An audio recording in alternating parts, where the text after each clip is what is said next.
Definitions of narrative text. Narrative is an imaginary story meant to amuse readers. Of course, an imaginary story is not necessarily true because it may be an imaginary fantasy or a fictitious story concocted by someone or a group of people whose only existence is proven to be true. Typical example: Cinderella, Elephants, Snow White, Rabbit, and Crocodile, etc. Narrative text is a story with complications or problematic events, and it tries to find the resolutions to solve the problems. Narrative text is a text that conveys and tells a story through a particular medium, as in the picture, sound, text, and more. Seymour Kachman, in his book Story and Discourse in 1978, mentioned that narrative text has the following sense. Narrative text is a text structure that is formed on elements such as plot, storylines, setting, background, and platform, theme, character, point of view, and style, and tone, and mood, language, and atmosphere. Jadi, definisi dari teks naratif adalah: narasi adalah cerita imajiner yang dimaksudkan untuk menghibur pembaca. Tentu saja, sebuah cerita imajiner belum tentu benar karena bisa jadi merupakan cerita fantasi imajiner atau cerita fiksi yang dibuat-buat oleh seseorang atau sekelompok orang yang satu-satunya keberadaannya terbukti benar. Contoh khasnya itu adalah Cinderella, relevansi, putri salju, kelinci, buaya, dan lain-lain. Teks naratif adalah cerita dengan komplikasi atau peristiwa bermasalah dan mencoba menemukan resolusi untuk memecahkan masalah. Teks naratif adalah teks yang menyampaikan dan menceritakan sebuah cerita melalui media tertentu seperti dalam gambar, suara, teks, dan lainnya. Seymour Kachman dalam bukunya Story and Discourse tahun 1978 menyebutkan bahwa naratif teks memiliki pengertian sebagai berikut, yaitu naratif teks adalah struktur teks yang terbentuk atas unsur-unsur seperti plot, alur cerita, setting, latar belakang dan platform, tema, karakter, sudut pandang dan gaya, serta nada dan suasana hati, bahasa dan suasana. Okay, next, functions of narrative text. Firstly, to amuse, entertain, and to deal with actual or vicarious experience in different ways. Secondly, tells processes relating to forming of natural, social, scientific, and cultural phenomena. Thirdly, to present at last to point of view about an issue. Fungsi dari teks naratif yang pertama itu adalah untuk menghibur dan menangani pengalaman aktual atau perwakilan dengan cara yang berbeda. Yang kedua, menceritakan proses-proses yang berkaitan dengan pembentukan fenomena alam, sosial, ilmiah, dan budaya. Yang terakhir yaitu menyajikan setidaknya dua sudut pandang tentang suatu masalah.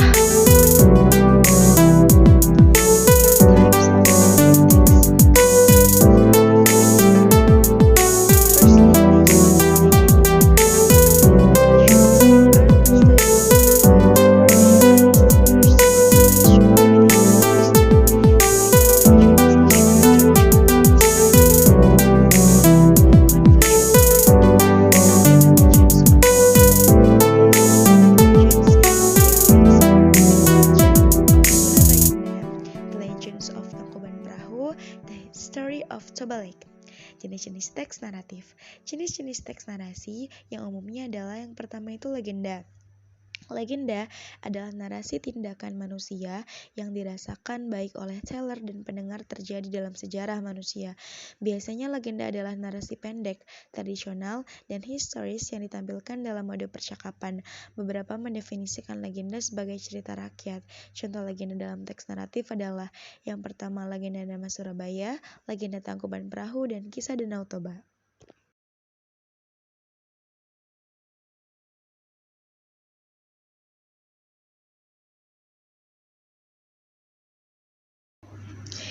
The secondly is fairy tale. According to Wikipedia, fairy tale is an English language term for a type of short narrative corresponding to the French pièce conte de fées. A fairy tale typically features such folkloric characters as various goblins, elves, trolls, divers, gens, or gnomes, and usually magic or enchantment. The example of fairy tale in narrative text are Cinderella, Snow White, Pinocchio, Beauty and the Beast, and the Story of Rapunzel. Yang selanjutnya yaitu adalah dongeng. Menurut Wikipedia, dongeng adalah istilah bahasa Inggris untuk jenis narasi pendek yang sesuai dengan frasa Prancis conte de fées. Sebuah dongeng biasanya menampilkan karakter folklorik seperti peri, goblin, elf, troll, kurcaci, raksasa, atau gnome, dan biasanya sihir atau pesona. Contoh dongeng dalam teks naratif adalah Cinderella, Putri Salju, Pinocchio, dan juga Kecantikan Binatang Buas. Next, myth. Myth is a traditional oral legendary story usually regarding some or hero or event, with or without a determinable basis or fact for natural explanations, especially one that is concerned with religious or giving just and explains some practice, right or wonders of nature, history, and Batarakala. Yang selanjutnya adalah mitos. Mitos adalah cerita tradisional atau legenda, biasanya mengenai beberapa makhluk atau pengalaman peristiwa, cerita atau tentang berdasar fakta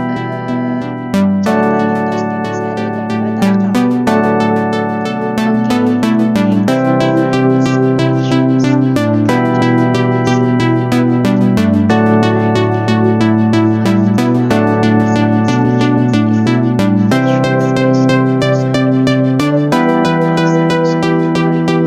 dapat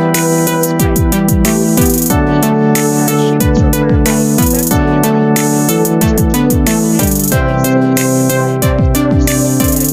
kejadian alami, terutama yang berkaitan dengan dewa atau studi dewa, dan menjelaskan beberapa praktik, ritus, atau fenomena alam, seperti cerita mitos Dewi Sari dan Batarakala.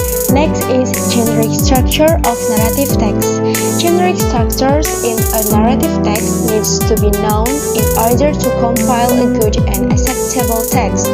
There is a general structures of the narrative text that needs to be known below in the preparations of a narrative text. Firstly, orientations. Orientations is an opening paragraph on the text that introduces the character involved, time occurs, and the locations of the background of the incidents, who, when, where. And then, secondly, complications.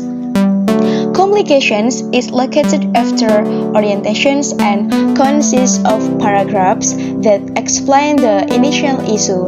This early problem is the stream prefix strike on the conflict, climax, and anticlimax story. Complications in a narrative text containing interactions between the perpetrators. And Thirdly, resolutions. Resolutions is a paragraph that become the end of the story, which is a completion and becomes the end of a story. The problems that exist in a narrative text must be completed and closed with a fun ending or basically target and sad. Fourthly is reorientation. Reorientation is a cover sentence that tells the last state of the character in the story and is a moral message in a narrative story. Sometimes the array's generic structure, narrative text can contain orientations, complications, evolutions, resolutions, and reorientations. Although evolutions and reorientations is an option, can be added and cannot. Evaluations contains an assessment or evaluating of stories or conflict, while the reorientations contains the dialogue contents of the end of the story. Characteristics of narrative text. Firstly, focusing on one figure or perpetrator and usually individually so that it usually uses pronouns like I, we, she, and he. Secondly, often using past tense is either simple past tense, past continuous, or other past tense form. Thirdly, sometimes use dialogue to invite readers to be imagined so that the story looks more clear and real. Fourthly, using the connections, conjunctions for the story to look sequential. 5. Advance of times commonly used in the beginning of the sentence, such as long time ago, once, upon a time. 6. There is a conversations between the characters. 7. The use of adjective to provide a more detailed picture in the form of period, non-period.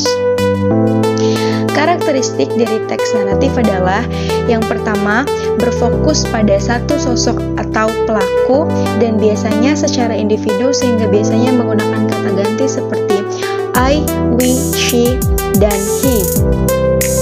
Yang kedua, sering menggunakan past tense, baik itu simple past tense, past continuous, atau bentuk past tense lainnya. Yang ketiga, terkadang menggunakan dialog untuk mengajak pembaca berimajinasi agar cerita terlihat lebih jelas dan nyata. Yang keempat, menggunakan koneksi konjungsi agar cerita terlihat berurutan. Yang kelima, adverse of time biasanya digunakan di awal kalimat seperti long time ago, once, upon a time. Yang keenam, ada percakapan antar tokoh, dan yang terakhir yaitu penggunaan kata sifat untuk memberikan gambaran yang lebih detail berupa frase atau frase. Okay guys, thanks for watching.